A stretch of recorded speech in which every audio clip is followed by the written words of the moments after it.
Murad Dadaşov əslində mənə də aparıcı kimi qəbul eləmir də, amma Murad Dadaşov o reallıqda bilir ki, bəli, Səidə Bəkir qızını özünə görə çəksin, bu normal. Çünki bu yaxınlarda eşitdim ki, deyirlər, pafosda aparıcıdır filandır Murad Dadaşov. Mənə hətta dedilər ki, səni dilçilər bəyənir, televiziya tənqidçiləri bəyənir, ən yüksək səviyyədə bəyənilən aparıcısan, diksiyava görə, danışıq tərzinə görə. Necə olur ki, Murad Dadaşov səni bəyənmir? Dedim, birinci hamını bəyənmək zorunda deyil. Məni Murad Dadaşov bəyənməyəndə mən heç nə itirmirəm. Amma məni Qulu Məhərrəmli bəyənməyəndə mən çox şey itirirəm.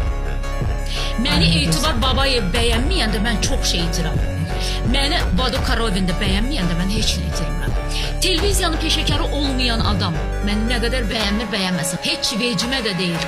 Çünki bunu mənə verməyiblər, bunu məndən almayacaqlar. Televiziya tənqidçiləri, televiziyanın peşəkarları məni bəyənməyəndə deyirəm, Səidə, harda səhvin var, maraqlanacaqsan və düzəldəcəksən. O baxımdan da indi siz deyirsiniz.